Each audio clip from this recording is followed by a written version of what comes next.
एक व्यक्ति के दो बेटियां थी, ध्यान से सुना, बहुत अच्छी कथा है, परोपकार की कथा है, ध्यान से सुनना। एक बेटी थोड़ी आलसी थी, कड़क थी, क्रोधी थी, और दूसरी बेटी सॉफ्ट थी, बड़ी आसान थी, घर के काम करती थी। एक भाई था, वो जो एक बेटी थी ना सॉफ्ट वाली, वो बहुत दयालु थी, मां के साथ काम में हाथ बटाती थी। इतना ही नहीं करती थी, वो भगवान शिव की बहुत पूजा करती थी, बहुत शिव की पूजा करती। दोनों बेटियां विवाह के योग्य हुई।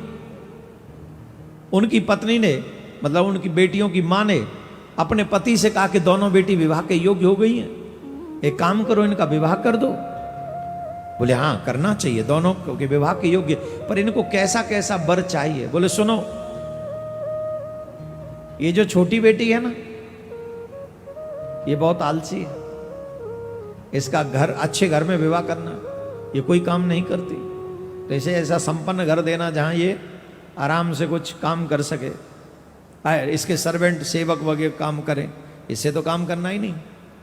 और ये जो बड़ी बेटी है, ये बहुत काम करती है, बड़ी मेहनती है, अपने घर के काम में दक्ष है, तो इसका विवाह कैसे भी घर में कर देना तो अपना घर चला लेगी। एक ही गांव में दो लोग, जो एक बहुत धनवान थे, उसमें छोटी बेटी का विवाह कर दिया, और जो दूसरी थी बड़ी, जो काम करती थी, वो सूक्ष्म साधारण से घर में उसका विवाह कर दिया। और जो छोटी बेटी थी वो थोड़ी थी, घर में चलती थी, वो काम तो कुछ करना ही नहीं, वैसे ही चलता। तो अब बड़ा घर मिल गया, तो वो छोटी उसी गांव में रहती थी, बड़ी वाली बहन, तो उससे उसकी बनती नहीं थी, क्योंकि अब कहाँ एक बड़ा घर, कहाँ एक छोटा घर, अब बड़े और छोटे घर हो जाएं तो मिलाने में बुलाने में बड़ा संकोच होता है। तो एक बार उस छोटी बेटी ने अपने घर में शिव कथा कराई, शिव चर्चा करते ना लोग घर घर में, ऐसे शिव चर्चा करवाई। तो जब शिव चर्चा कराई तो उसने सबको बुलाया गांव में, पर अपनी बहन को नहीं बुलाया। क्यों नहीं बुलाया? क्योंकि वो उतनी संपन्न नहीं थी। तो जब गांव की देवियां जा रही थी शिव चर्चा में, तो उन्होंने पूछा तुम नहीं चल रही हो? बोले कहां? कि तुम्हारी बहन के यहां पर शिव चर्चा है। अच्छा मेरी बहन के यहां शिव चर्चा? बोले हाँ, पर मुझे बुलाया नहीं, मैं बिना बुलाए कैसे जाऊं? अरे कोई भोजन थोड़ी है, भंडारा थोड़ी है, किसी की शादी थोड़ी है, भगवान की कथा है, भगवान की कथा में तो बिना बुलाए भी चलना चाहिए। याद रखें, यहां पर कितने लोग ऐसे होंगे जिन्हें बुलाया नहीं गया, जिन्हें कार्ड नहीं दिए गए, वो बिना बुलाए आए हैं, और सच्चे श्रोता वो ही हैं।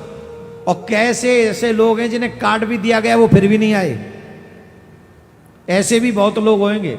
और हम तो कहते हैं समिति के लोगों से ज्यादा पैसा खर्च मत किया करो प्रचार विचार कार्ड बांटने में, जिनको कार्ड देते वो आते ही नहीं है।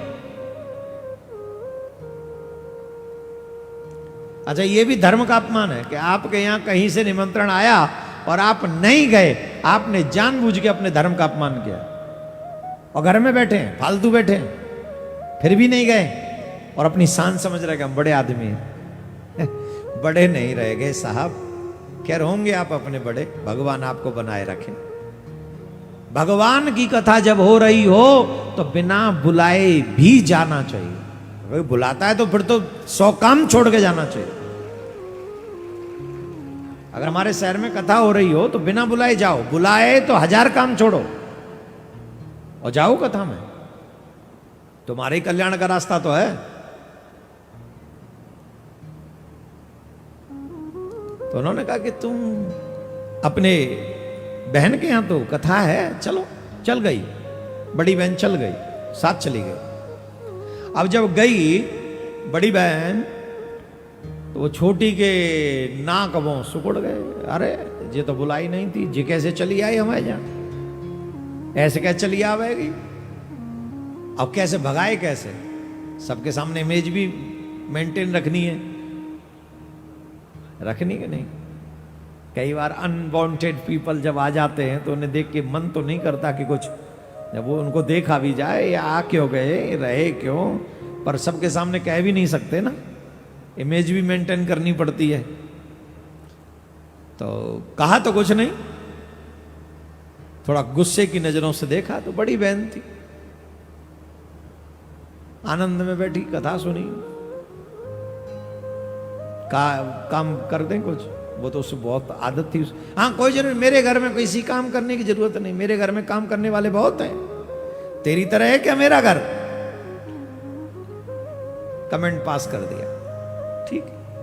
अच्छा उसने प्रसाद सबको बांटा, पर बड़ी बहनों को प्रसाद भी नहीं दिया। कथा के बाद प्रसाद देना चाहिए, सबको प्रसाद दिया, इसको प्रसाद नहीं दिया। इतनी जलन, कई लोग बहुत जलते हैं, बहुत। भगवान ने पता नहीं वो आग से बनाए क्या, मिट्टी से बनाए नहीं, इतने जलते रहते अंदर से। कई लोग बहुत जलनशील होते कसम से, वो अपनों से भी जलते, गैरों की तो बात छोड़ो, उनके मुताबिक काम ना हो वो सबसे जलते हैं। वो ये चाहते हैं कि हम ही राजा हैं, जो कुछ करना हमारी मर्जी से करो। ऐसा नहीं होना चाहिए, खुल जाओ, शांत रहो। कई बार वो सब नहीं होता जो आप सोचते हो, कई बार वो भी होता है जो आपने सोचा नहीं।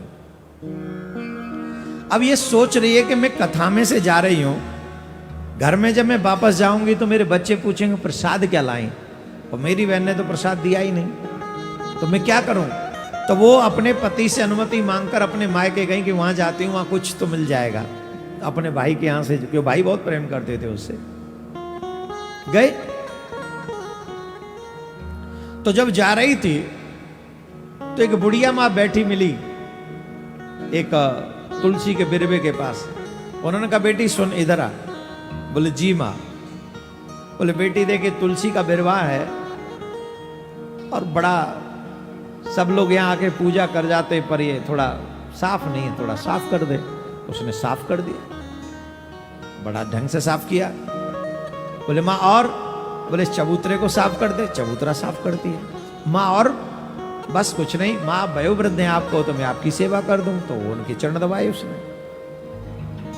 बोले माँ मैं जाऊं? बोले हाँ जाओ, पर सुनो जब लौट के आओ तो मेरे पास आके जाना, मुझसे मिलती हुई जाना। बोले ठीक है। फिर एक जगह गई, आगे बढ़ी तो एक मंदिर दिखा, शिवालय। वहां एक वयोवृद्ध मनुष्य बैठे हुए थे। उन्होंने कहा बेटी कहाँ जा रही हो? बोले कहीं मायके जा रही हूँ बाबा। अरे देखो इस मंदिर को थोड़ा साफ कर दो, गांव के लोग बहुत कम लोग आते हैं यहाँ पर, और कोई आते भी हैं तो बस जल चढ़ाया और चले गए, कोई साफ सूफ नहीं करता। ऐसा करना चाहिए ना, साफ करना चाहिए। घर से भी ज्यादा पुण्य है देवालय में झाड़ू लगाने का, याद रखना। तुम जो घर को झाड़ू लगाते हो, बुहारू लगाते हो, साफ करते हो, उससे लाख गुना ज्यादा फल है किसी भी देवालय में बुहारू लगाना और उसे साफ रखने का, लाख गुना। अपने घर को प्रकाशित करना और देवालय को प्रकाशित करना करोड़ों गुना फल है। आज का मनुष्य लाइट की चकाचौंध में सब भूलता जा रहा है, सत्कर्म हो ही नहीं रहे। पहले लोग घर में दीपक जलाते थे और एक मंदिर में, गांव के मंदिर में दीपक जला के आते थे शाम को, एवरीडे। अब तो लाइट ऑन, सब कुछ gone, only light on, everything is gone. देवालय में दीप नहीं जलते अब लोगों के हाथों से। पता नहीं कौन सी दिशा में उड़ गया मनुष्य, अपने ही सत्कर्मों को आग लगा बैठा है मनुष्य।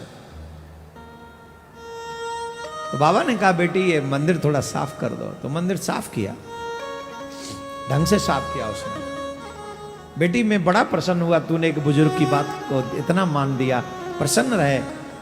जब लौट के आए तो मेरे पास से होते हुए जाना, ठीक। एक और जब वो जा रही थी तो नदी पड़ी, नदी के तट पे एक देवी बैठी हुई थी। उन्होंने कहा इतने लोग आते हैं, स्नान करते हैं, पूरे किनारे को गंदा कर जाते हैं, कोई साफ नहीं करता। बेटी तू जवान है, थोड़ी सी मेहनत कर दे। तो उसने वो साफ कर दिया। लौटते आए तो मुझसे मिलते हुए जाना। वो अपने भाई के यहाँ गई, भाई से मिली, भाई ने बड़ा खुश हुआ भाई उसको देखकर। उसने तमाम साड़ी वाड़ी दी, झोला भर के पकड़ा दिया, बोले ये लेके जाओ। लौट के आ रही थी तो उस नदी के तट पे जो बुढ़िया बैठी थी उसने बैग पकड़ा दिया, घर पे ही जाके खोलना। बाबा ने भी एक बैग पकड़ा दिया, घर पे ही जाके खोलना। वो जो वयोवृद्ध बैठी थी उसने भी घर पे जाके एक बैग पकड़ाया, घर पे जाके खोलना। वो वयोवृद्ध कोई और नहीं थे, बाबा भोलेनाथ ही थे।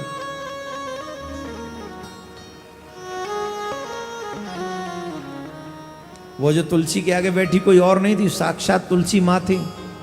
और गंगा के तट पर मिली हुई देवी कोई और नहीं, साक्षात गंगा माँ थी। और तीनों ने ऐसे भर भर के बैग दिए, किसी में खाद्य पदार्थ इतने थे जो कभी समाप्त न हो। एक बैग में शंकर भगवान ने ऐसा बैग दिया, उसमें इतना रत्न था, इतना धन था कि जितना चाहे खर्च कर लो कभी खत्म होने वाला नहीं, ऐसा बैग दे दिया बाबा भोले बाबा ने। तुलसी मां ने भी खूब सुहाग की सामग्रियां भेजी उसके, कितनी भी धारण करो कभी समाप्त नहीं होगी। ऐसी भाई ने भी साड़ी वाड़ी जो बहन को देते खूब बढ़ चढ़ के उसने दिया।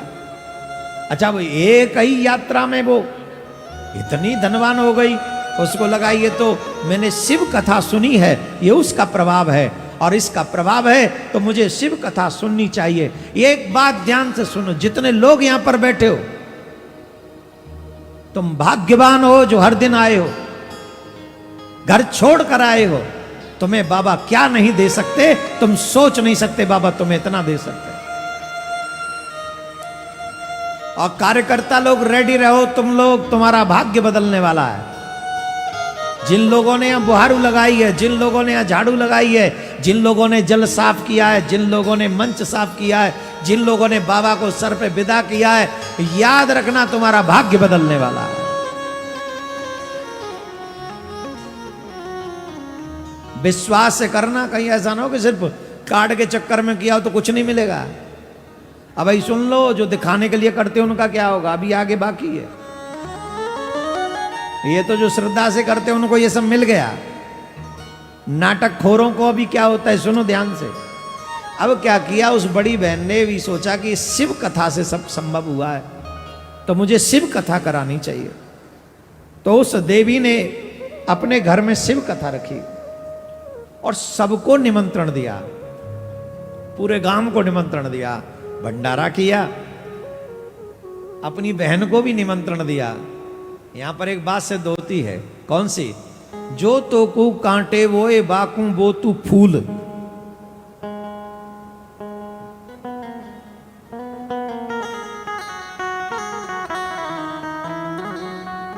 जो तो को कांटे वो ए बाकू वो तू फूल, तो को फूल के फूल हैं, वाकू है त्रिशूल। जो तुम्हारे लिए कांटे बोए ना, तुम कांटों के बदले कांटे मत बो, उनके मार्ग में फूल बिछा दो। तुम्हारे फूल के फूल ही रहने वाले हैं और उसके कांटे प्रोग्रेस करेंगे, वो त्रिशूल बनेंगे उसके लिए। और सुनिए, ये वाक्य मेरे नहीं है, बदल नहीं सकता इस रूल को कोई। जिसने किसी के जीवन में कांटे छोड़े हैं ना, कांटे मिलेंगे रिटर्न, त्रिशूल मिलेंगे रिटर्न, पक्का त्रिशूल मिलेंगे। राधे राधे बोलना पड़ेगा, ऐसे नहीं जोर से बोलना पड़ेगा। उसने खूब भंडारा किया, अपनी बहन को भी बुलाया। वो अपनी बहन ने जब देखा इतना बड़ा घर, इतनी बड़ी ये व्यवस्थाएं, ये चोरी, तू कहाँ, तेरा कहा है वो, तू कैसे बदल गई ऐसे? कौन के घर में चोरी कर लाई तू? मैंने चोरी? ये सब बाबा की कृपा है। तुमने हमको प्रसाद नहीं दिया ना, तो हम मायके चले गए, पूरी कहानी बता दी, ऐसा ऐसा हुआ। तो पता वो क्या बोली, ऐसा हुआ? बोले हाँ। तो सुन, तू मुझे प्रसाद मत देना। अब सुनो, आर्टिफिशियल भक्ति शुरू उसने श्रद्धा से की है ना सब। वो करी, मैं भी जाऊंगी अपने भैया के, खबरदार अगर तूने मुझे प्रसाद दिया तो। वो देवी बड़ी बहन बोली, बहन ऐसे कैसे संभव है, जब मैं सबको प्रसाद दूंगी? ये तो शिव का प्रसाद है, मेरा क्या है, सब शिव का है, इसमें मेरा क्या है, शिव का है। तुमको क्या लगता है मैं दे रही हूं? ना, सब शिव दे रहे हैं। अरे होते हुए भी जो न बांटे उससे बड़ा कंगाल कौन है? शिव दे रहे हैं, हम कहां हैं? तू मत देना, मुझे मत देना। वो देने लगी, वो लिया ही नहीं उसने, मुझे मत दे, मैं नहीं ले रही। हाय, जब जाके करिए, अब मैं घर जाऊंगी तो मैं प्रसाद, क्या बच्चे मांगे प्रसाद कैसे कहूंगी। भैया के यहाँ चलती हूँ, वहीं से कुछ लाऊंगी। चल दी भैया के यहाँ, तो एक बुढ़िया माँ मिल गई वहीं तुलसी के पास। अरे बेटी ने क्या, तुलसी के बिरवाए साफ कर जा। बुढ़िया तेरे हाथ टूट गए, मैं कोई तेरी नौकरानी लग रही हूं। जब मैं करूंगी या साफ हो, तेरे हाथ ना है। चली गई, बाबा मिले आ गए। बुढ़िया माँ ने कही जब लौट के आवे तो मुझे जोड़ते मिलती जाइए। बोले हाँ मिलूंगी। फिर बाबा मिले, अरे लाली ओ लाडो ने क्या है, मंदिर ने साफ कर दे। बोले मंदिर साफ कर दे, मैंने गंदो करे हो। मैं आई ए जो लोटा ढरका जाए का उनते कहे ना, वो आमे ज्यादा भगत के बच्चा, वहां में भगत के बच्चा जल चढ़ा जाए, फूलन ने फैला जाए, अगरबत्ती जरा जाए, जो कि कभी जरानी ना चाहिए। धूप बत्ती जरानी चाहिए, दीपक जराना चाहिए। अगरबत्ती कौन कह के मर गो कि अगरबत्ती जराओ? कौन है कही अगरबत्ती जराओ? तो बोले बाबा मैंने एक मंदिर गंदो कर दियो जो मैं साफ करूं। बूढ़ो है रो पर चलती ने फिर रोक रोक के मंदिर साफ करवा रहा। बता, चली गई आगे। नदी पे वो देवी मिली, बहना अरियो लवाड़ो मेरी बच्ची आए कि नहीं, क्या किनारे साफ कर दे। बोले अम्मा ते छोरी ना है, उनते साफ करवा ले, ते नौकर लग रही हूं। जट चली गई। रात में पहुंची, भैया ने कही भैया बहन आई है? बोले हाँ सवेरे आई हो। और सवेरे बोली मैं जा रही हूं। भैया ने कही जा।